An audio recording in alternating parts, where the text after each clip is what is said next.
মায়াপুরের সেরা কীর্তন, যে সুরে ধন্য হয় জীবন। একটি সুর কি পারে মানুষের ভাগ্য বদলে দিতে? একটি ছন্দ কি পারে পৃথিবীর সব সীমানা মুছে দিয়ে মানুষকে এক করতে? আজ আমরা কথা বলবো সেই দিব্য ধ্বনি নিয়ে, যা মায়াপুরের আকাশ বাতাসকে করে তুলেছে গোলকের প্রতিচ্ছবি। নমস্কার, কৃষ্ণা টক্স বাংলা চ্যানেলে আপনাদের স্বাগতম। আজকের ভাবনা, মায়াপুরের সেরা কীর্তন, যে সুরে ধন্য হয় জীবন। সংকীর্তন, হৃদয়ের আয়না পরিষ্কার করার মহৌষধ। মায়াপুরের কীর্তন কেন সেরা? এর উত্তর লুকিয়ে আছে মহাপ্রভুর শিক্ষার প্রথম শ্লোকে, চেতো দর্পণ মার্জনম। আমাদের হৃদয় হলো একটি আয়নার মতো, যাতে কাম, ক্রোধ আর লোভের ধুলো জমে আছে। মায়াপুরের কীর্তন হলো সেই প্রবল বৃষ্টির মতো, যা এক নিমেষে হৃদয়ের সব ধুলো ধুয়ে সাফ করে দেয়। যেমন একটি নোংরা কাঁচ পরিষ্কার করলে সূর্যের আলো সেখানে প্রতিফলিত হয়, তেমনি কীর্তনের সুর যখন আমাদের হৃদয় আঘাত করে, তখন সেখানে ঈশ্বরের দিব্য আলো জ্বলে ওঠে। সংকীর্তনের মাধ্যমে অন্তরের অন্ধকার বিনাশ। মায়াপুরের কীর্তনের প্রথম এবং প্রধান শক্তি হলো এটি আমাদের ভেতরের অন্ধকারকে দূর করে। আমরা বাইরে আলো জ্বালাতে জানি, কিন্তু আমাদের অন্তরে যে কাম, ক্রোধ আর হিংসার অন্ধকার জমে আছে, তা দূর করার কোনো টর্চলাইট বাজারে পাওয়া যায় না। মায়াপুরের এই নাম সংকীর্তন হলো সেই দিব্য সূর্য, যা উদিত হওয়া মাত্রই আমাদের মনের সব সংকীর্ণতা পালিয়ে যায়। যেমন অন্ধকার ঘরে একটি প্রদীপ জ্বাললে কয়েক হাজার বছরের জমানো অন্ধকারও এক সেকেন্ডে দূর হয়ে যায়, সংকীর্তনের প্রতিটি পদ আমাদের হৃদয় ঠিক সেই কাজটিই করে। সংকীর্তন আন্দোলনের ঐতিহাসিক প্রেক্ষাপট। মায়াপুরের এই কীর্তন কেবল কোনো বাদ্যযন্ত্রের খেলা নয়, এটি একটি বিপ্লব। যখন কাজীরা সংকীর্তন বন্ধ করার চেষ্টা করেছিলেন, তখন মহাপ্রভু হাজার হাজার ভক্ত নিয়ে পথে নেমেছিলেন। মায়াপুরের প্রতিটি রাস্তায় আজও সেই সাহসী আন্দোলনের স্পন্দন পাওয়া যায়। এটি আমাদের শেখায় যে, ধর্মের পথে চলতে গেলে ভয় পেলে চলবে না। নামের শক্তি থাকলে মানুষ পৃথিবীর যে কোনো প্রতিকূলতার বিরুদ্ধে জয়ী হতে পারে। মায়াপুরের কীর্তন শুনলে আমাদের মনে সেই আধ্যাত্মিক সাহসের জন্ম হয়, যা আমাদের দৈনন্দিন জীবনের সমস্যার বিরুদ্ধে লড়তে শক্তি যোগায়।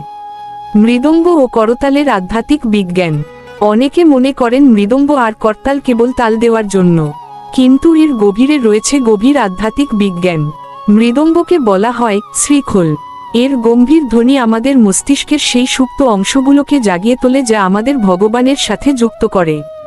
করতালের প্রতিটি আঘাত আমাদের হৃদয়ের সংশয়গুলোকে তালি দিয়ে দূরে সরিয়ে দেয়। যেমন লোহাকে বারবার পিটিয়ে সোজা করা হয়, সংকীর্তনের এই ছন্দবদ্ধ আঘাত আমাদের বাঁকা মনকে সোজা করে ভগবানের চরণে স্থির করে দেয়। মায়াপুরের সেই বিশেষ সুরের মূর্ছনা আমাদের স্নায়ুতন্ত্রকে শান্ত করে, এক অলৌকিক প্রশান্তি দান করে। জড় জগতের মায়া বনাম সংকীর্তনের আনন্দ। আমরা সারা জীবন মায়ার পেছনে ছুটছি। টাকা, বাড়ি, গাড়ি সবই আছে, তবুও কেন আমরা অসুখী? কারণ আমরা ছায়ার পেছনে ছুটছি, কায়ার পেছনে নয়। মায়াপুরের কীর্তন আমাদের সেই আসল আনন্দ বা আনন্দময়ী রসন্ধান দেয়। যেমন মরুভূমিতে মরীচিকা দেখে জল মনে হয় কিন্তু তৃষ্ণা মেটে না, এই জড় জগতের আনন্দও ঠিক তেমনই ক্ষণস্থায়ী। কিন্তু সংকীর্তনের আনন্দ হলো সেই সচ্চিদানন্দ, যা সময়ের সাথে কমে না, বরং দিন দিন বৃদ্ধি পায়। মায়াপুরের কীর্তন আমাদের মায়ার খাঁচা থেকে মুক্ত করে, চিন্ম আকাশের আস্বাদন করাই। সম্মিলিত প্রার্থনার অলৌকিক শক্তি। মায়াপুরের কীর্তন কেন এত শক্তিশালী? কারণ এটি হলো সম্মিলিত প্রার্থনা। একা একা জপ করার চেয়ে ভক্তদের সাথে মিলে সংকীর্তন করার মাহাত্ম্য বহুগুণ বেশি। যেমন একটি খড় দিয়ে হাতি বাঁধা যায় না, কিন্তু অনেকগুলো খড় পাকিয়ে যখন দড়ি তৈরি হয়, তখন তা হাতিকেও আটকে রাখতে পারে। আমাদের মন হলো সেই মত্ত হাতির মতো। যখন মায়াপুরে হাজার হাজার ভক্ত একসাথে নাম করেন, তখন সেই সম্মিলিত শক্তির প্রভাবে আমাদের অবাধ্য মনস্থির হয়ে যায়। এই ঐক্যবদ্ধ সুরই মায়াপুরের কীর্তনকে পৃথিবীর শ্রেষ্ঠ শক্তিতে পরিণত করেছে। মায়াপুরের কীর্তনের আরেকটি বিশেষ সৌন্দর্য হলো এর বিশ্বজনীনতা। আপনারা যদি একবার মায়াপুরের কীর্তন চত্বরে দাঁড়ান, তবে এক অপূর্ব দৃশ্য দেখতে পাবেন। সেখানে দেখবেন একপাশে আমেরিকার কোনো এক ডাক্তার নাচছেন, অন্য পাশে রাশিয়ার কোনো বড় ইঞ্জিনিয়ার কাঁদছেন, আবার তাদের পাশেই আমাদের বাংলার কোনো সহজ সরল মানুষ হাত তুলে হরিধ্বনি দিচ্ছেন। এই যে সাদা কালো, ধনী দরিদ্র, শিক্ষিত অশিক্ষিত, সব বিভেদ এক লহমায় মুছে যায়, এটা কি পৃথিবীর অন্য কোনো উৎসবে দেখা যায়? যেমন একটি বিশাল সমুদ্রে যখন সব নদী গিয়ে মিশে, তখন নদীর আলাদা কোনো পরিচয় থাকে না, গঙ্গা, যমুনা বা সরস্বতী সবই তখন সাগর হয়ে যায়। মায়াপুরের কীর্তন হলো সেই আধ্যাত্মিক মহাসাগর। আমরা বাইরে থেকে অনেক বড় বড় পরিচয় নিয়ে ঘুরি, কিন্তু সংকীর্তনের সেই সুরে যখন আমরা মাতোয়ারা হই, তখন আমাদের অহংকারের দেয়ালগুলো তাসের ঘরের মতো ভেঙে পড়ে। মহাপ্রভু শিখিয়েছিলেন, এই হরিনামে সবার অধিকার আছে, মানুষ তো দূর কি বাত, বনের পশু পাখিরাও এই প্রেমে মত্ত হতে পারে। এই একাত্মবোধী মায়াপুরের কীর্তনকে পৃথিবীর শ্রেষ্ঠ সম্প্রীতির সুর করে তুলেছে। নতুন পার্ট ৩, সংকীর্তন বনাম যান্ত্রিক জীবনের অস্থিরতা, বাস্তব জীবনের অমিল ও সমাধান। বন্ধুরা, আমরা আজ এক যান্ত্রিক খাঁচায় বন্দী। আমাদের হাতে দামি ফোন আছে, এসি ঘর আছে, তবুও রাতে আমাদের ভালো ঘুম হয় না। কেন? কারণ আমাদের আত্মা শান্তি পাচ্ছে না। আমরা শরীরের জন্য দামি খাবার দিচ্ছি, কিন্তু আত্মার জন্য কোনো খাবার দিচ্ছি না। আত্মার একমাত্র পুষ্টি হলো ভগবানের নাম। যেমন একটি মাছকে জল থেকে তুলে যদি আপনি সোনার থালায় দামি দামি খাবার দেন, মাছটি কি খুশি হবে? কখনো না। সে কেবল জল চায়, কারণ জলই তার জীবন। আমরাও তেমনি এই জড় জগতের সোনার খাঁচায় আটকা পড়ে ছটফট করছি। মায়াপুরের এই সেরা কীর্তন হলো সেই শীতল জল, যেখানে আমাদের আত্মা তার তৃষ্ণা মেটায়। মায়াপুরে যখন মৃদঙ্গ আর করতালের ধ্বনি বেজে ওঠে, তখন সেই ছন্দ আমাদের হৃৎপিণ্ডের ধুকপুকানির সাথে এক হয়ে যায়। আমরা তখন অনুভব করি যে আমরা একা নই, আমাদের পরম পিতা আমাদের সাথে আছেন। এই অনুভূতিই মানুষকে সব দুশ্চিন্তা থেকে মুক্ত করে, এক অলৌকিক প্রশান্তি দান করে। মায়াপুরের আকাশ বাতাস যখন সংকীর্তনের সুরে প্রকম্পিত হয়, তখন কি আমরা কখনো ভেবে দেখেছি এই সুরের উৎস কোথায়? এর গভীর রহস্য লুকিয়ে আছে একটি শব্দে, আর তা হল গুরু কৃপা। মায়াপুরের এই কীর্তন কোনো সাধারণ মানবিক কণ্ঠের চাতুর্য নয়, এটি হলো এক ঐশ্বরিক করুণা। মায়াপুরের প্রতিটি ধূলিকণায় আজও সেই মহাজনের ত্যাগের ঘ্রাণ পাওয়া যায়, যিনি আমাদের পরম আরাধ্য শ্রীল প্রভুপাদ। এই রহস্যটি বুঝতে হলে আমাদের শ্রীমদ্ভগবদ্গীতার ৪র্থ অধ্যায়ের ৩৪ নম্বর শ্লোকটি স্মরণ করতে হবে, যেখানে ভগবান শ্রীকৃষ্ণ স্বয়ং বলছেন, তদ্বিদ্ধি প্রণিপাতেন পরিপ্রশ্নেন সেবা উপদেক্ষন্তিতে জ্ঞান জ্ঞানীনস্তত্ত্বদর্শীন। সহজ ব্যাখ্যা, ভগবান বলছেন, আধ্যাত্মিক জ্ঞান লাভ করতে হলে তত্ত্বদর্শী গুরুর শরণাপন্ন হতে হয়। মায়াপুরের সেরা কীর্তনের বিশেষত্ব এটাই, সেখানে গায়ক নিজে কোনোদিন নায়ক হতে চান না, তিনি নিজেকে গুরুর চরণের এক নগণ্য দাস হিসেবে সমর্পণ করেন। তখনই সেই সুর বৈকুণ্ঠের প্রতিধ্বনি হয়ে ওঠে। নামের গৌরবে পাপিষ্ঠের চিত্ত শুদ্ধি। বন্ধুরা, আমাদের এই সমাজ আজ পাপে আর অহংকারে দগ্ধ, কিন্তু মায়াপুরের সংকীর্তন হলো সেই পরশ পাথর, যা কলুষিত হৃদয়কেও পবিত্র প্রেমের আধার করে তোলে। আজ সারা বিশ্বে হাজার হাজার মানুষ কেবল মায়াপুরের এই সুর শুনেই নিজেদের জীবন বদলে ফেলেছেন। এই পরিবর্তনের গ্যারান্টি স্বয়ং ভগবান কৃষ্ণ দিয়েছেন শ্রীমদ্ভগবদ্গীতার ৯ম অধ্যায়ের ৩০ নম্বর শ্লোকে। অপি চেত সুদূরাচারো ভজতে মামনন্য ভাগ সাধুরেব মন্তব্য সম্যক ব্যবসিত হি সহ। সহজ ব্যাখ্যা, ভগবান বলছেন, অত্যন্ত দুরাচারী ব্যক্তিও যদি অনন্যভাবে এই নামের স্মরণ নেয়, তবে সে এক মুহূর্তেই সাধু হয়ে যায়। মায়াপুরের সংকীর্তন আমাদের শেখায় যে ক্ষমা আর করুণা হলো ভগবানের সবথেকে বড় শক্তি, আর সেই শক্তি এই নামে নিহিত আছে। মৃত্যুহীন অমৃতের সন্ধান, কীর্তনেই মুক্তি। মানুষের সবথেকে বড় ভয় হলো মৃত্যু, কিন্তু মায়াপুরের সেই মাতোয়ারা পরিবেশে থাকলে আপনি অনুভব করবেন যে আপনি এই নশ্বর শরীর নন, আপনি হলেন এক অবিনাশী আত্মা। শ্রীমদ্ভাগবতমের প্রথম স্কন্ধের প্রথম অধ্যায়ের ৩ নম্বর শ্লোকে এর এক অপূর্ব বর্ণনা দেওয়া হয়েছে। নিগম কল্পতরুর গলিতম ফলং সুখ মুখাদমৃত দ্রব সংযুতম পিবত ভাগবতম রসমালং মুহুর্হ রসিকা ভুবি ভাবুকা। সহজ ব্যাখ্যা, এই সংকীর্তন হল বেদেরূপ কল্পবৃক্ষের এক সুপক্ক অমৃতময় ফল। মায়াপুরের সেরা কীর্তন হল সেই অমৃতের আস্বাদন, যা একবার গ্রহণ করলে মানুষের ভবক্ষুধা চিরতরে মিটে যায়। এটি আমাদের সেই নির্ভীকতার রাজ্যে নিয়ে যায় যেখানে সময়ের কোনো প্রভাব নেই। সবশেষে বলবো, মায়াপুরের এই সুর আমাদের বারবার মনে করিয়ে দেয়, ফিরে চলো আপন ঘরে। আপনার মনটিকে যদি একবার ব্যাকুল হয়ে সেই সুরে সঁপে দিতে পারেন, তবে আপনার হৃদয়ের মণিকোঠাই হয়ে উঠবে মায়াপুর। সেখানেই আপনি খুঁজে পাবেন আপনার হারিয়ে যাওয়া সেই চিরকালীন শান্তি। এই রকম আরও গভীর এবং জীবনমুখী আধ্যাত্মিক আলোচনা শুনতে প্রতিদিন রাত ৮টায় কৃষ্ণা টক্স বাংলা চ্যানেলের সঙ্গে থাকুন। আমাদের এই ক্ষুদ্র প্রয়াস যদি আপনার জীবনে সামান্যতম আলোর দিশা দেখাতে পারে, তবে একটি লাইক দিয়ে আমাদের উৎসাহিত করবেন। আপনাদের মূল্যবান মন্তব্য আমাদের আগামী দিনের প্রেরণা। আধ্যাত্মিক এই যাত্রায় আমাদের সঙ্গী হতে চ্যানেলটি সাবস্ক্রাইব করে রাখুন। একটি ছোট্ট কমেন্ট করে জানান, হরে কৃষ্ণ বা রাধে রাধে। আপনার এই একটি শব্দ আমাদের নতুন ভিডিও তৈরির পথে শক্তি যোগাবে। ভক্ত যেমন ভগবানের চরণে সর্বস্ব অর্পণ করে শান্তি পায়, আমরাও তেমনি প্রতিদিন আপনার হৃদয়ের দ্বারে আধ্যাত্মিক প্রসাদ নিয়ে হাজির হই। এছাড়া দিনের বিভিন্ন সময়ে আমরা ছোট ও বড় নানা ধরনের ভিডিওর মাধ্যমে আপনাদের পাশেই থাকার চেষ্টা করি। কৃষ্ণা টক্স বাংলার আধ্যাত্মিক কার্য পৌঁছে দিলেন শ্রী মিলন দেবনাথ। যা কিছু পরম সত্য তা সবই কৃষ্ণের দান, যা কিছু ভুল তা একান্তই আমার ক্ষুদ্র বুদ্ধির সীমাবদ্ধতা। সকলে সুস্থ থাকুন, ভালো থাকুন এবং সর্বদা কৃষ্ণ ভাবনায় থাকুন। হরে কৃষ্ণ।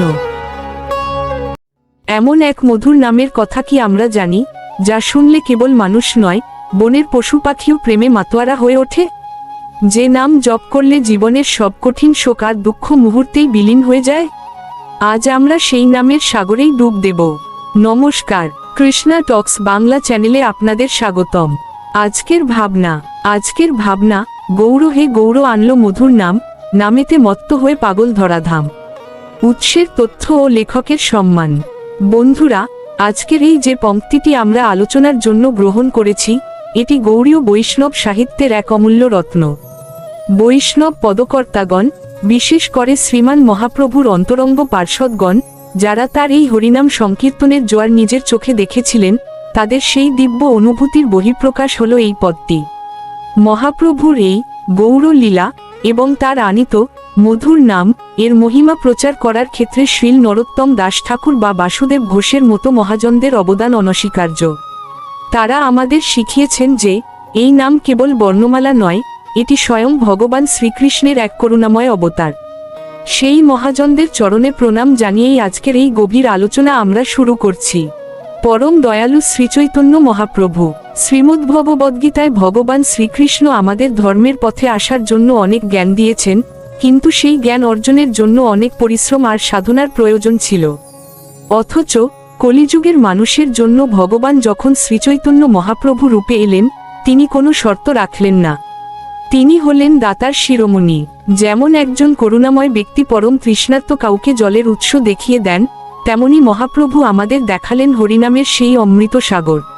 তিনি নিজের কোনো স্বার্থ ছাড়াই জগৎকে বিলিয়ে দিলেন এমন এক সম্পদ, যা লাভ করতে কোনো কঠিন তপশ্চর্যার প্রয়োজন হয় না। মধুর নামের অলৌকিক মিষ্টতা।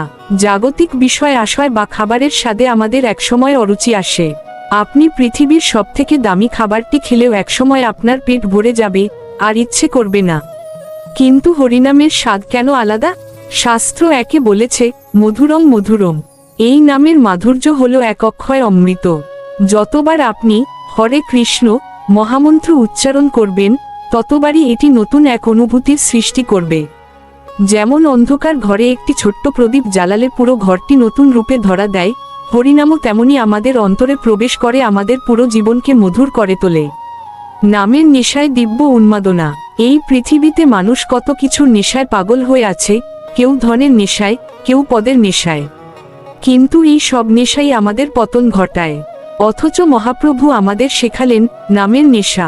এটি এমন এক দিব্য উন্মাদনা যা মানুষকে পশু থেকে মানুষ আর মানুষ থেকে দেবতায় রূপান্তরিত করে। এই পাগল হওয়া মানে বিচার বুদ্ধি হারিয়ে ফেলা নয়, বরং নিজের ক্ষুদ্র অহংকার আর তুচ্ছ জাগতিক স্বার্থকে ভুলে গিয়ে ভগবানের প্রেমে আত্মহারা হওয়া। একজন প্রেমিক যেমন তার প্রিয়জনের স্মরণে অন্য সব কিছু ভুলে যায়, ভক্ত তেমনি হরিনামের নেশায় মত্ত হয়ে নিজের অস্তিত্ব কৃষ্ণের চরণে উৎসর্গ করেন। নবদ্বীপ থেকে ধরাধাম, এক প্রেমের বিপ্লব। মহাপ্রভুর এই নামের ধারা কেবল নবদ্বীপের গঙ্গার তীরে সীমাবদ্ধ থাকেনি। তিনি যখন উচ্চৈশ্বরে সংকীর্তন শুরু করলেন, তখন সেই সুরের লহরী পুরো ধরাধামে অর্থাৎ এই পৃথিবীতে ছড়িয়ে পড়ল। এটি ছিল এক আধ্যাত্মিক বিপ্লব। জাতপাত, ধনী দরিদ্রের ভেদাভেদ ভুলে মানুষ একে অপরের হাত ধরে নেচে উঠেছিল।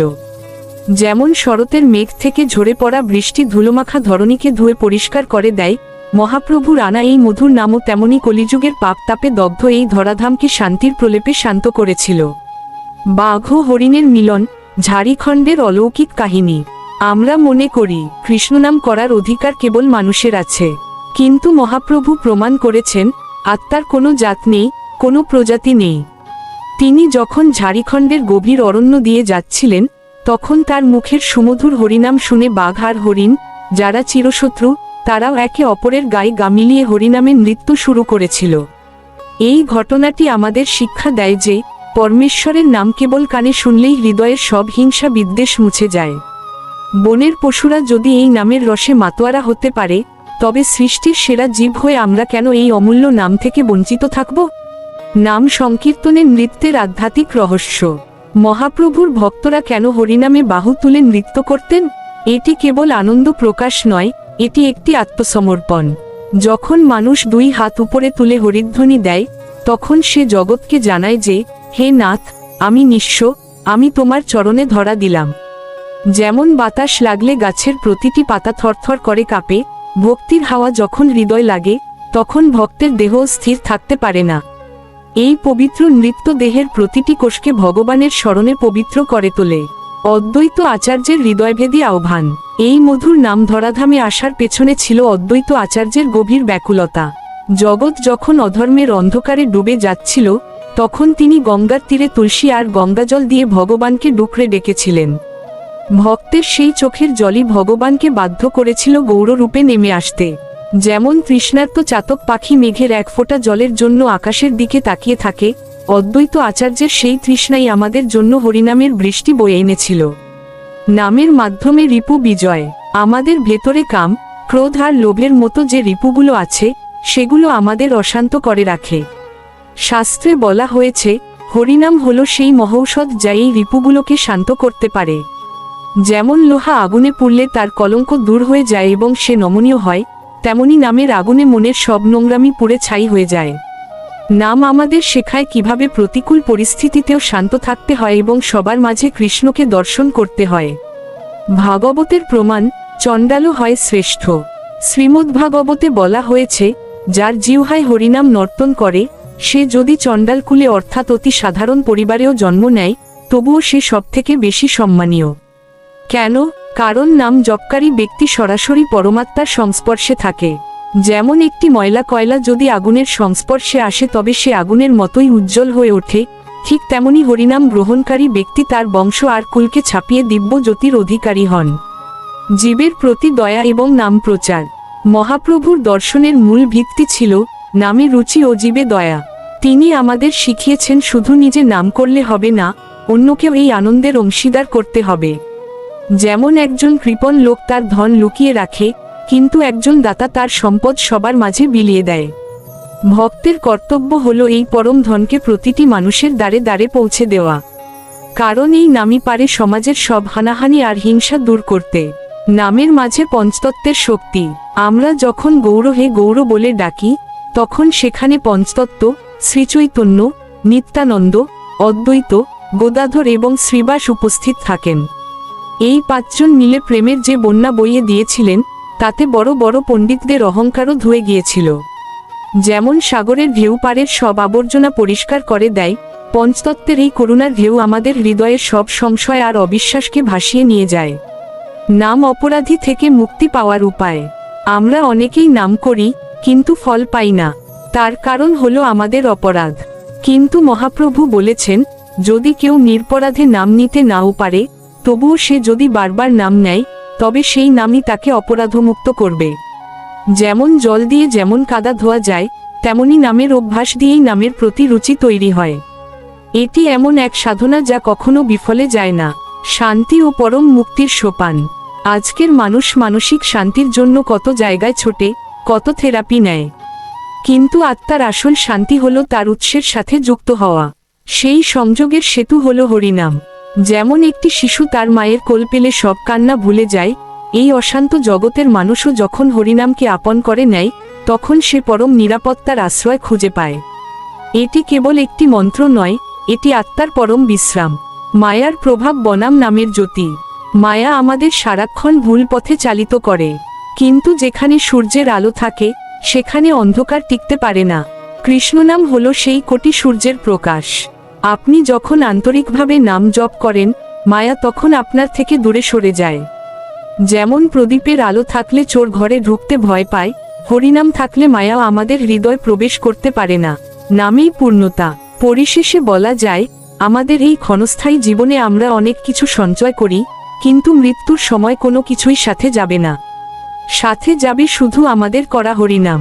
মহাপ্রভু যে অমৃতের সন্ধান আমাদের দিয়ে গেছেন, তা যদি আমরা অবহেলা করি, তবে আমাদের এই মানব জনম বৃথা যাবে। আসুন, আজ থেকে অন্তত একবার হলেও ভক্তিভরে সেই মধুর নাম উচ্চারণ করি। তবেই আমাদের এই আলোচনা সার্থক হবে। এই রকম আরও গভীর এবং জীবনমুখী আধ্যাত্মিক আলোচনা শুনতে প্রতিদিন রাত 8টায় কৃষ্ণা টক্স বাংলা চ্যানেলের সঙ্গে থাকুন। আমাদের এই ক্ষুদ্র প্রয়াস যদি আপনার জীবনে সামান্যতম আলোর দিশা দেখাতে পারে, তবে একটি লাইক দিয়ে আমাদের উৎসাহিত করবেন। আপনাদের মূল্যবান মন্তব্য আমাদের আগামী দিনের প্রেরণা। আধ্যাত্মিক এই যাত্রায় আমাদের সঙ্গী হতে চ্যানেলটি সাবস্ক্রাইব করে রাখুন। একটি ছোট্ট কমেন্ট করে জানান, হরে কৃষ্ণ বা রাধে রাধে। আপনার এই একটি শব্দ আমাদের নতুন ভিডিও তৈরির পথে শক্তি যোগাবে।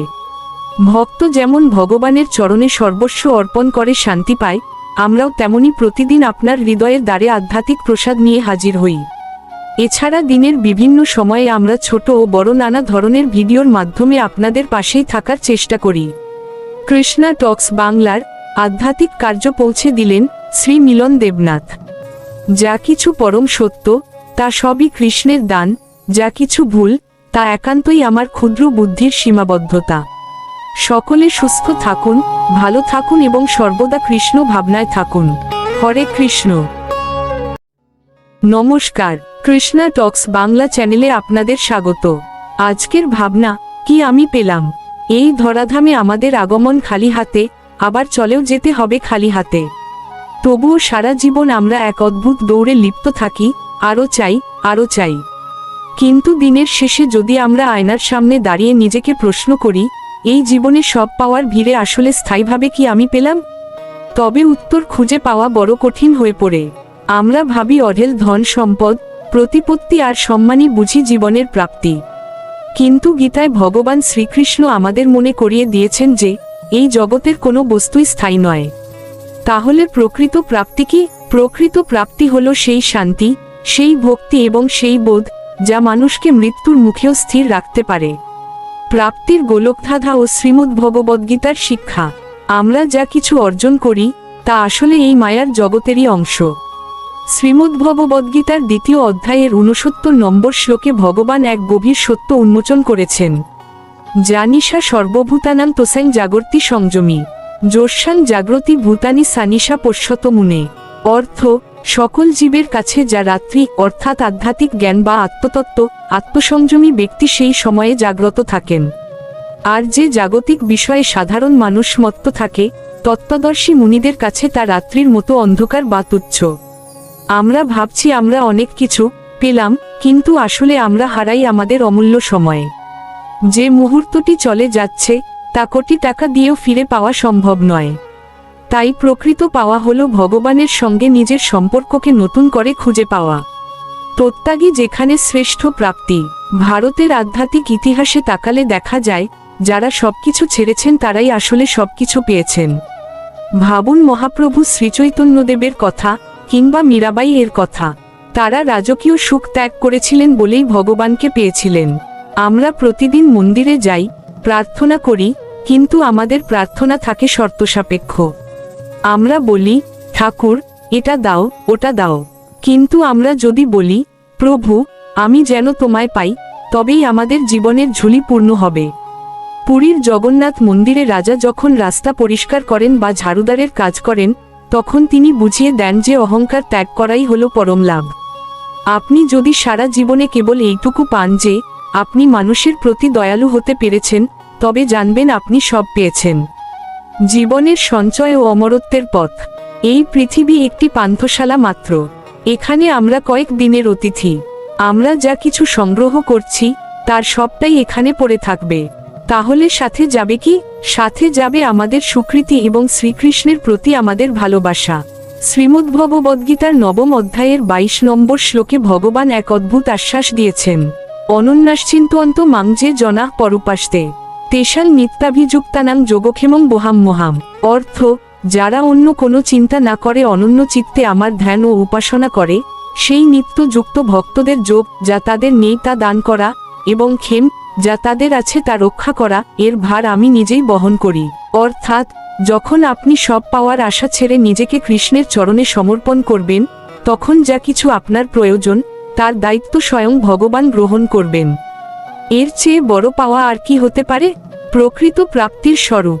বাস্তব জীবনে আমরা যখন কোনো নিঃস্ব মানুষের পাশে দাঁড়াই, তখন যে আত্মতৃপ্তি পাই, সেটিই হলো আসল সঞ্চয়।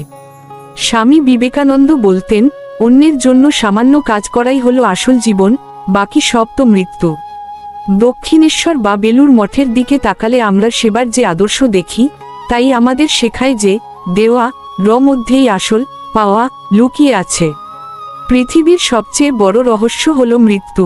আমরা সবাই জানি আমাদের যেতে হবে, তবুও আমরা পার্থিব মোহে মগ্ন। কিন্তু যেদিন আমরা বুঝতে পারব যে আমাদের আত্মা অবিনশ্বর এবং আমরা সেই পরম পিতার অংশ, সেদিন থেকেই আমাদের অন্ধকার থেকে আলোর যাত্রা শুরু হবে। তখন আমাদের মনে আর কোনো হাহাকার থাকবে না যে কি আমি পেলাম না, বরং আমরা তৃপ্ত থাকব যা পেয়েছি তা নিয়ে। পরিশেষে বলা যায়, ভক্তি কোনো কঠিন ব্যাকরণ বা শাস্ত্রীয় বিতর্ক নয়, ভক্তি হলো এক সরল এবং পবিত্র বিশ্বাস। যতক্ষণ মনের কোণে কুটিলতা বা শঠতা থাকবে, ততক্ষণ হৃদয় কৃষ্ণ প্রেমের উদয় হবে না। তাই আসুন, আমরা আজ থেকে শপথ নিই, আমরা সবাইকে ভালোবাসব, কারো প্রতি মনে কোনো ঘৃণা বা মালিন্য পোষণ করব না। তবেই আমাদের এই মানব জন্ম সার্থকতা পাবে। মনে রাখবেন, অন্যের ভালো চাইলে নিজের ভালো এমনিতেই হয়। শান্তি পাঠের সেই অমর বাণী আমাদের সবার জীবনের মূলমন্ত্র হোক। সর্বে ভবন্তু সুখীন, সর্বে সন্তু নিরাময়া।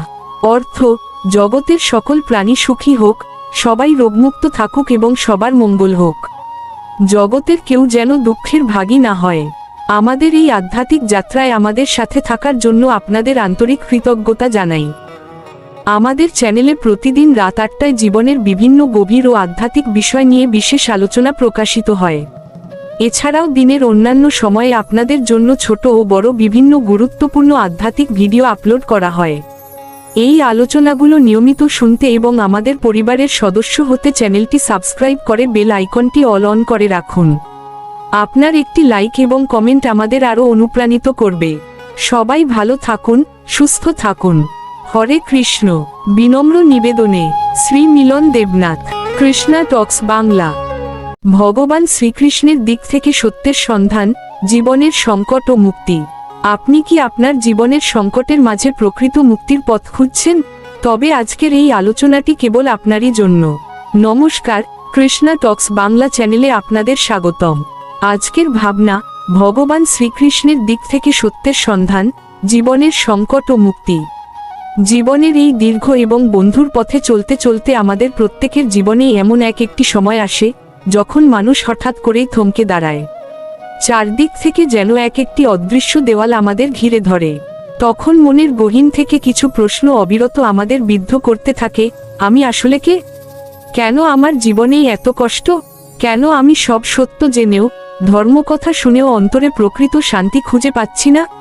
প্রিয় দর্শক, এই যে সংকট বা মনের এই অস্থিরতা, একে আপনি আপনার জীবনের দুর্বলতা বলে মনে করবেন না।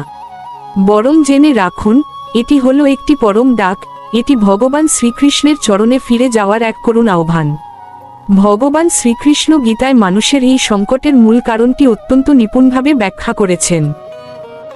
তিনি অর্জুনকে লক্ষ্য করে সমগ্র মানবজাতিকে বুঝিয়ে দিয়েছেন যে, মানুষ যখন নিজেকে কেবল এই রক্ত মাংসের শরীর বলে মনে করে এবং নিজের ইন্দ্রিয় সুখকে কেন্দ্র করে সমস্ত জগৎকে বিচার করতে শুরু করে, তখনই তার জীবনে অশান্তির বিষবৃক্ষ জন্ম নেয়। আমরা সারা জীবন একটি মরীচিকার পেছনে ছুটি। আমরা ভাবি, এই সমস্যাটা সমাধান হয়ে গেলে বোধহয় শান্তিতে থাকব, অথবা ওই মানুষটা বদলে গেলেই আমার জীবন স্বর্গে পরিণত হবে। কিন্তু বাস্তব বড় কঠিন। দেখা যায়, একটি সংকট কাটতে না কাটতেই জীবনের দরজায় আরেকটি নতুন বিপদ এসে দাঁড়িয়ে যায়। এর কারণ কি জানেন? কারণ আমরা সমস্যার মূল শিকড় নিয়ে কাজ করি না, আমরা কেবল সমস্যার ফলাফল নিয়ে লড়াই করি। এখানে একটি সুন্দর উপমা দেওয়া যাক। আমাদের মন হলো একটি আয়নার মতো। আয়নার সামনে যদি ধুলো জমে থাকে, তবে আপনি আপনার নিজের মুখ পরিষ্কার দেখতে পাবেন না। আমরা সারা জীবন আয়নার ধুলো না মুছে নিজের মুখে সাবান মাখি, অর্থাৎ আমরা আমাদের ভেতরের চেতনার ময়লা পরিষ্কার না করে বাইরের জগৎকে বদলাতে চাই। ভগবান শ্রীকৃষ্ণ আমাদের সেই আয়না পরিষ্কার করতে শেখান। তিনি শেখান যে সত্যের সন্ধান বাইরে কোনো পরিস্থিতিতে নেই, সত্যের প্রকৃত সন্ধান হলো নিজের চেতনার গভীরে। সমুদ্রের তীরের সেই ঢেউয়ের উদাহরণের কথা ভাবুন। সমুদ্রের ধর্মই হলো ঢেউ তোলা। ঠিক তেমনি এই অনিত্য জগতের ধর্মই হলো দুঃখ আর সংকট নিয়ে আসা। আপনি যদি শান্তিতে স্নান করতে চান, তবে আপনাকে ঢেউয়ের ভেতরেই ডুব দিতে শিখতে হবে। যখন একজন মানুষ কৃষ্ণভাবনায় উন্নত হয়ে বুঝতে শুরু করে, আমি কেবল এই নশ্বর দেহ নই, আমি হলাম পরমেশ্বর শ্রীকৃষ্ণের এক নিত্য এবং চিরন্তন সেবক, তখন থেকেই ধীরে ধীরে তার জীবনের সংকটের রং বদলাতে শুরু করে। সমস্যা তখনও তার জীবনে আসে, কিন্তু সেই সমস্যা আর তাকে ভয় দেখাতে পারে না। ঝড় আসে, কিন্তু সেই ঝড় তাকে সমূলে উপড়ে ফেলতে পারে না, কারণ তার শিকড় তখন কৃষ্ণের চরণে গেঁথে থাকে। শাস্ত্র থেকে একটি বাস্তব উদাহরণ দেওয়া যাক। মহারাজ অম্বরীশের জীবন থেকে আমরা অনেক কিছু শিখতে পারি। তিনি ছিলেন এক বিশাল সাম্রাজ্যের অধিপতি, কিন্তু তার মন ছিল সর্বদা কৃষ্ণের চরণে অর্পিত। যখন দুরাশা মুনির অভিশাপে তার জীবন চরম সংকটে পড়েছিল, তখন তিনি বিচলিত হননি। তিনি পালিয়ে যাননি বা ভয় পাননি। তিনি জানতেন, বিপদ আসুক বা সম্পদ, সবই ভগবানের ইচ্ছা। এই যে অচলা ভক্তি এবং আত্মসমর্পণ, এটিই তাকে মুক্তি দিয়েছিল। আবার গজেন্দ্র মোক্ষ এর কাহিনীর কথা চিন্তা করুন। হাতি গজেন্দ্র যখন কুমিরের কবলে পড়েছিল, সে তার সমস্ত শক্তি দিয়ে লড়াই করেছিল। তার পরিবার, তার সঙ্গী সাথীরা কেউ তাকে বাঁচাতে পারেনি। যখন সে বুঝতে পারল তার নিজের শক্তি ব্যর্থ, যখন সে সম্পূর্ণ অসহায় হয়ে কেবল একটি পদ্মফুল নিয়ে ভগবানকে ডাকল, তখনই ভগবান নারায়ণ তাকে উদ্ধার করতে এলেন। আমাদের জীবনও ঠিক তাই। সংকটের সময় আমরা ভাবি আমার টাকা বাঁচাবে, আমার আত্মীয় বাঁচাবে, কিন্তু শেষ পর্যন্ত একমাত্র কৃষ্ণই আমাদের পরম আশ্রয়। সংকট আসলে আমাদের সেই অহংকার ভাঙার একটি প্রক্রিয়া মাত্র। ভক্তি মানে এই নয় যে আপনি আপনার পরিবার বা সমাজ ছেড়ে কোনো নির্জন পাহাড়ে পালিয়ে যাবেন।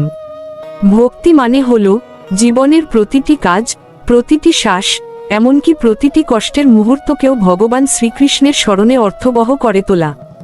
সংকট তখন আর বাধা মনে হয় না, বরং সংকট তখন এক পরম শিক্ষকের মতো আমাদের জীবনের ভুলগুলো শুধরে দেয়। আমাদের মনে রাখা দরকার, গীতায় শ্রীকৃষ্ণ কিন্তু যুদ্ধ থামিয়ে দেননি, বরং তিনি অর্জুনকে যুদ্ধের মাঝখানে দাঁড়িয়ে স্থির থাকার শক্তি দিয়েছিলেন।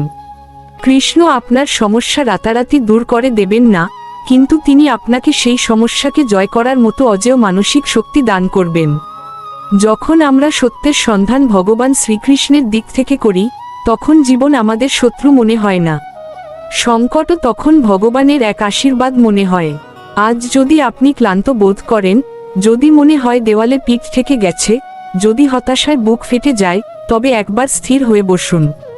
জেনে রাখুন, এটাই সেই পরম মুহূর্ত যখন ভগবান শ্রীকৃষ্ণ আপনাকে নিজের কোলের কাছে ডাকছেন। তিনি চাচ্ছেন আপনি যেন জগতের মায়া ছেড়ে তার পরম আশ্রয়ে ফিরে আসেন। যিনি সংকটের সময়ও কৃষ্ণকে হারান না, কৃষ্ণ তাকে কোনোদিন ছেড়ে যান না। সত্যের পথে একবার যদি আপনি দৃঢ়ভাবে দাঁড়াতে পারেন, তবে দেখবেন মুক্তি কোনো কাল্পনিক শব্দ নয়। মুক্তি তখন আপনার প্রতিটি নিঃশ্বাসে অনুভূত হবে, আপনার অটল বিশ্বাসে, আপনার প্রশান্ত হৃদয়ে এবং আপনার অকৃত্রিম ভক্তিতে। এই মুক্তি হলো ভয়ের হাত থেকে মুক্তি, এই মুক্তি হলো মায়ার হাত থেকে মুক্তি। আসুন, আমরা আমাদের জীবনের প্রতিটি সংকটকে শ্রীকৃষ্ণের চরণে নিবেদন করতে শিখি। মনে রাখবেন, অন্ধকারের পরেই যেমন সূর্যোদয় অবহারিত, কৃষ্ণের আশ্রয় নিলে জীবনের সমস্ত সংকটের অন্ধকারও ঠিক তেমনই কেটে যাবে। জীবন তখন এক বোঝা নয়, জীবন হয়ে উঠবে এক দিব্য উদযাপন। এই রকম আরও গভীর এবং জীবনমুখী আধ্যাত্মিক আলোচনা শুনতে প্রতিদিন রাত ৮টায় কৃষ্ণা টক্স বাংলা চ্যানেলের সঙ্গে থাকুন। আমাদের এই ক্ষুদ্র প্রয়াস যদি আপনার জীবনে সামান্যতম আলোর দিশা দেখাতে পারে, তবে একটি লাইক দিয়ে আমাদের উৎসাহিত করবেন। আপনাদের মূল্যবান মন্তব্য আমাদের আগামী দিনের প্রেরণা। আধ্যাত্মিক এই যাত্রায় আমাদের সঙ্গী হতে চ্যানেলটি সাবস্ক্রাইব করে রাখুন। একটি ছোট্ট কমেন্ট করে জানান, হরে কৃষ্ণ বা রাধে রাধে। আপনার এই একটি শব্দ আমাদের নতুন ভিডিও তৈরির পথে শক্তি যোগাবে। ভক্ত যেমন ভগবানের চরণে সর্বস্ব অর্পণ করে শান্তি পায়, আমরাও তেমনি প্রতিদিন আপনার হৃদয়ের দ্বারে আধ্যাত্মিক প্রসাদ নিয়ে হাজির হই। এছাড়া দিনের বিভিন্ন সময়ে আমরা ছোট ও বড় নানা ধরনের ভিডিওর মাধ্যমে আপনাদের পাশেই থাকার চেষ্টা করি। কৃষ্ণা টক্স বাংলার আধ্যাত্মিক কার্য পৌঁছে দিলেন শ্রী মিলন দেবনাথ। যা কিছু পরম সত্য তা সবই কৃষ্ণের দান, যা কিছু ভুল তা একান্তই আমার ক্ষুদ্র বুদ্ধির সীমাবদ্ধতা। সকলে সুস্থ থাকুন, ভালো থাকুন এবং সর্বদা কৃষ্ণ ভাবনায় থাকুন। হরে কৃষ্ণ।